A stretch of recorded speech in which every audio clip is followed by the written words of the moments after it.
The German invasion of Poland in 1939 cited the city of Gdansk as one of the primary reasons for the conflict. The truth is that the Free Cities administration let the Germans take control of the area before the war even began. Despite their best efforts, Gdansk today is Polish, but it has not forgotten the horrors of the Second World War. Today we discover what's left of the Free City of Gdansk. I'm your host Ryan Socash, and you're watching It's History. As an American living in Europe, I've spent years looking for a way to stay connected to the current events across the pond. In the past, I'd check the news in the mornings and it was nothing but pessimism, resulting in anxiety. But thanks to the sponsor of this video, Morning Brew, everything has changed. You see, Morning Brew is a free daily newsletter delivered Monday through Sunday. It gets you up to speed on business, finance, and tech in just 5 minutes with witty, relevant information. Basically the opposite of the dry and dull content you'll find in traditional news.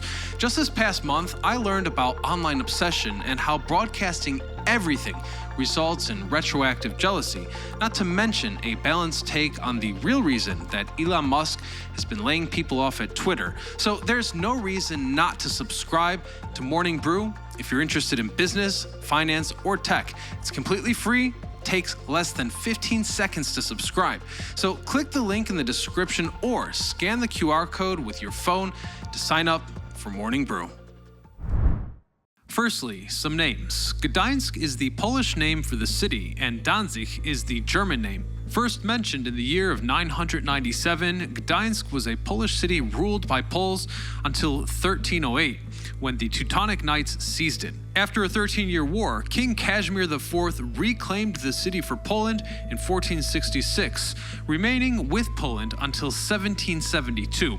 The Kingdom of Prussia incorporated it in 1793, had a brief stint of independence from 1807 to 1814 under Napoleon, and then returned to Prussia again, remaining Prussian and then German territory until the end of World War I. And with the end of the First World War came the Treaty of Versailles, and President Woodrow Wilson of the United States had an idea for Germany's fate within his 14 points. Among them was a call for an independent Poland with access to the sea. Many Poles hoped Gdańsk to be this sea axis, but a census in 1919 revealed a striking statistic to the victorious powers. The city had a 98% German population. The Allied powers saw this as a significant issue. The Treaty of Versailles' whole point was to make a lasting peace, so putting the city of mostly Germans into the hands of Poles, regardless of their ties to the region, would be a recipe for disaster. Germany was already going to have an exclave in West Prussia. Adding Gdańsk to the Polish corridor would only inflame tensions. And so it was. The Allies came to a solution that made exactly nobody happy. Instead of giving the city to either Germany or Poland, they granted the city's independence. On paper, this seems like an okay compromise, but to Poles, this precious trade city was outside of their reach.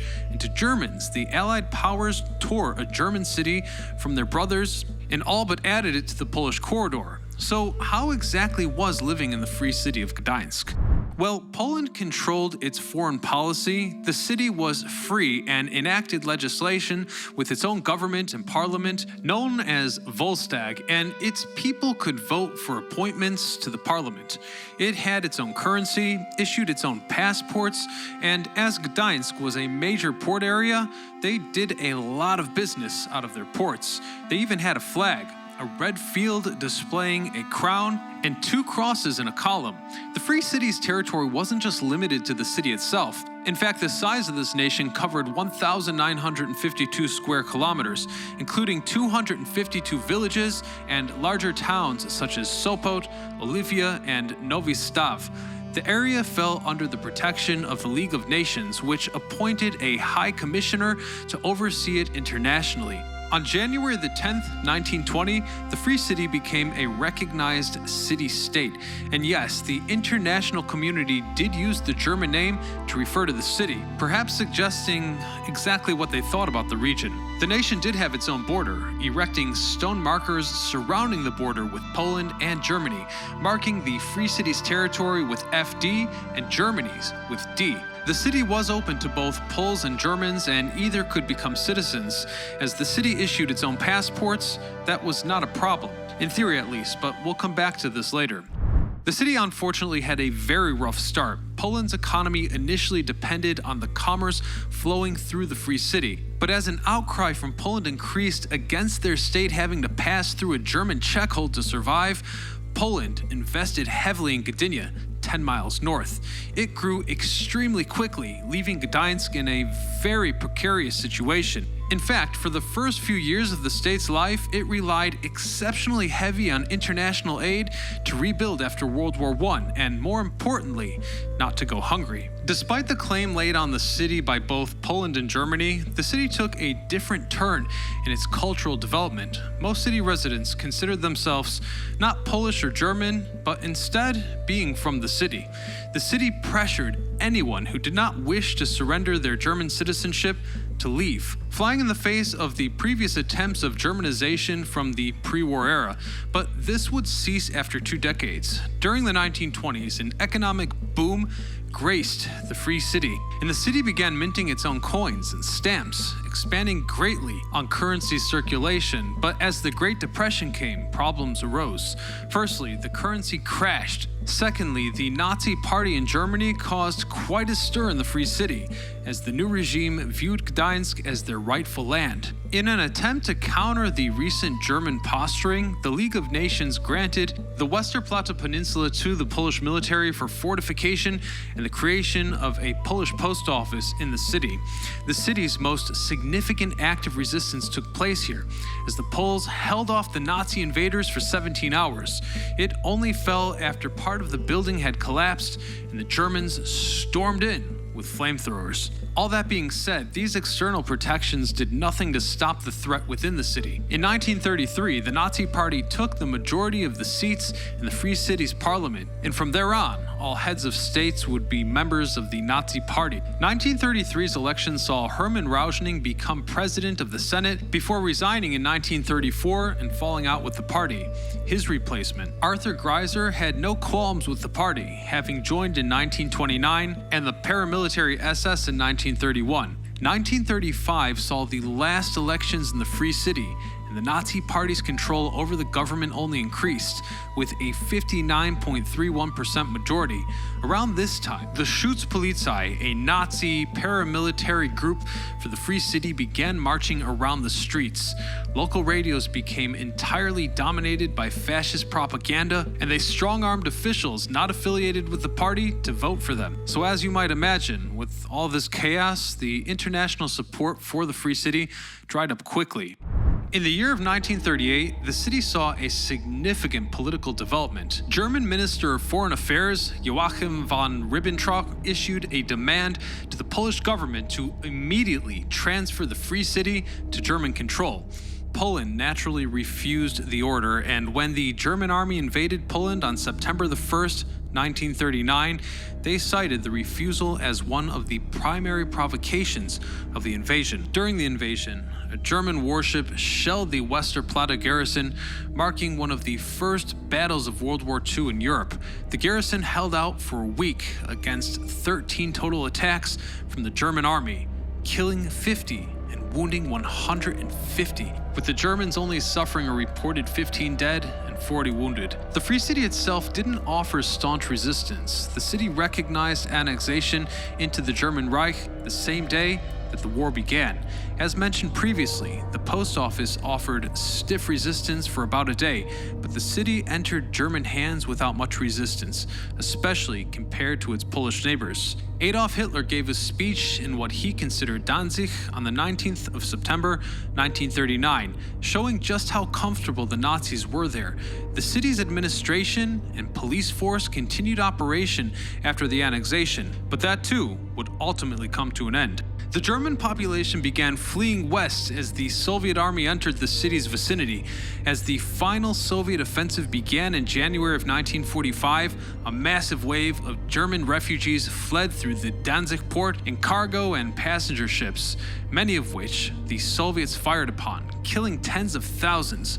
Allied bombing raids also fired upon the city, and when the Soviets finally captured it on March the 30th, 1945, the bombs mostly leveled it to the ground. As the war came to a close, the Soviets turned the city back to the Poles, though Poland itself was now under communist dictatorship. Regardless, Danzig, finally Gdańsk, would remain in Polish hands to this day. World War II destroyed much of Gdańsk, and reconstruction took place over the next 2 decades. Gdańsk became a significant port city once again, so I bet you're wondering, what remains of the Free City? Well, to start, the location of the Polish post office is now a museum dedicated to that office and its defenders. A monument unveiled in 1979 stands outside, immortalizing the arduous struggle against fascist tyranny. Polish history portrays it as a David and Goliath tale of a handful of postmen holding out against the German army and the SS for dozens of hours. It remains a significant source of national pride, and for good reason. But perhaps the most prominent remnant of the Free City are the border stones that were left behind. They still stand in many places along the old border. Now, I actually recently retraced this entire border on my other channel, Cult America. You can check out that video after this one. We put up some exclusive pictures from the trip on Instagram as well. And what I can tell you is that the border ran from the Hel Peninsula around the Free City's territory, stopping at the village of Białe Góry, which, according to the terms of the treaty that created the country, resided in Poland, Germany, and the Free City all at once. There were 17 border stones marking the border between Germany and the Free City, with one still standing outside of Krynica Morska, deep in the woods and along the Baltic coast. The stone itself features the aforementioned D and FD markings, as well as the date 20th of June 1918, which is the date that the Treaty of Versailles came into effect. Another stone lays in a courtyard of the Fine Arts Factory in Tczew, surrounded by the cultural heritage of the city and its people. The stone lies in a mock-up of the pre-war city. It wasn't originally here, being moved after the war, but it makes a fine set piece. And this whole topic is a very curious thing for me. I mean, what do you do with the border markers of a country that no longer exists? Well, one interesting solution is also found in the city of Tczew. Here, there is no stone, rather a stone platform with stairs on either side. On one side of the stairs, P's marking Poland, and on the other side is a simple F marking the Free City. As you can see, I visited this location as well, and the locals were nice enough to accommodate me and tolerate my presence for a while. Another border marker was actually found near a house. Now, this wasn't an entire stone, but it appears to the untrained eye that a part of a border marker made it into someone's gate pillar. The F is engraved, running horizontally. Now, I asked around to local historians and how this stone ended up here. Well, no one really knows. At the border tri-point in Białe Góry, where we would have found the tri-border, instead of a pillar is a commemorative boulder, marking the place where all 3 nations met at one point. It features the names of 4 cities from the Free City's jurisdiction, those being Sopot, Nowy Dwór Gdański, Nowy Staw, and of course, Gdańsk. It lies on an anti-flood embankment of the Wisła River. The last stone once sat where the roundabout now encircles, so it was relocated outside a primary school in Gdańsk itself. Again, it features a P and an FD, marking the Polish border. The roundabout has gained the nickname reflecting what used to lie within. Translating it to English, it would be the border roundabout. This has received some controversy from Gdańsk councillors, but names have a way of sticking. So here we have it. That's much bigger than the one that we found in Gdynia and Sopot. Has a similar style rock. You can see this one's a little bit roughed up as well, but there's a clear inscription. There's a P, and here we have the classic FD. Very interesting. And here we have a map of that short-lived country. We started up here near Sopot, see?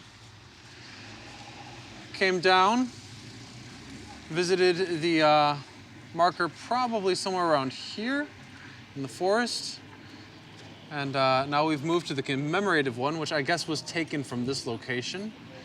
Now we are about to head down to Tczew, and later we will go to this tri-marker area before we go back up to Krynica Morska, where we should see probably what is the most important monument to this entire lost border. Lastly, we have a rather interesting remnant, a government in exile. Formed in 1947, 2 years after the end of World War II, the Free City of Danzig government in exile is an unrecognized organization based in Berlin, laying claim to all of the previous territories held by the Free City. And as wacky as that might sound, they're actually not even the only ones. Shortly after its formation, the British occupation zone in Germany forbade nationals of the Free City to petition for the city back. Regardless, the government in exile continued, based in Berlin. Still, respecting the original constitution of the Free City, its council is elected entirely by mail-in ballots from the descendants of the citizens of the Free City. They claim that Nazi Germany illegally occupied the Free City during the invasion of Poland, and that the Soviet Union illegally awarded the occupied city to Poland.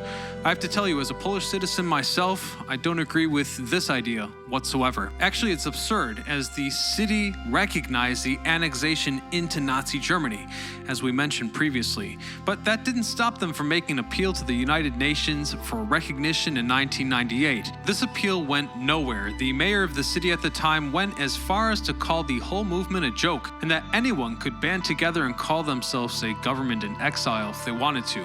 Higher-ups in the illegitimate government demanded either their land returned or monetary compensation. How much money varied depending on who you ask, but around the time of the UN appeal, the number was at about $300 billion.